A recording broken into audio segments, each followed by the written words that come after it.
হঠাৎ করে ফ্লিপকার্ট থেকে একটা পার্সেল চলে আসলো। এটা কিন্তু আমার দিদি আগে আনবক্সিং করে ফেলেছে, তবে রথের দিনে যে পার্সেলটা আসবে আমি কিন্তু একদমই জানতাম না। চলে যখন এসেছে তাহলে আমি এই ড্রেসটা পরে আজকে রথ দেখতে যাব। এমনিতেই জগন্নাথের পুজো আর নতুন জামা পরার সৌভাগ্যটা কিন্তু আলাদা। তবে আমি কিন্তু এটা রেগুলার ইউজের জন্য কিনেছি। আমার এই জামার কালারটা কিন্তু খুব পছন্দ হয়েছে, তবে ফ্লিপকার্ট থেকে নিয়েছি যেহেতু আমি কিন্তু ভাবতে পারিনি যে এতটা ভালো কোয়ালিটি আসবে। আর এই দামটা কিন্তু একদমই রিজনেবল প্রাইস।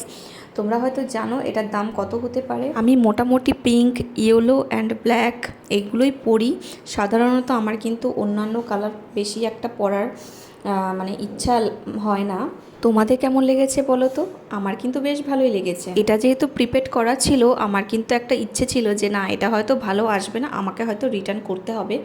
কিন্তু দেখো না, এর সাথে একটা ওড়না দিয়েছে, প্যান্ট দিয়েছে, এবং যার কোয়ালিটিটা কিন্তু অনেকটাই ভালো। আমার মা আমার দিদিকে জিজ্ঞাসা করার পর বললাম যে কিরে রাখবো কি না, ওরা বললো যে হ্যাঁ রাখতে পারিস, রেগুলার ইউজের জন্য কিন্তু মোটামুটি ভালোই এসেছে। আমি এই কুর্তিটা লিঙ্ক তোমাদেরকে দিয়ে দেবো, তোমাদের যদি ইচ্ছা হয় তোমরা লিঙ্ক দেখে অবশ্যই পারচেস করতে পারো। ঠিক আছে, চলো এবার আমরা রথের জন্য বেরোবো, তাড়াতাড়ি করে রেডি হয়ে নিই।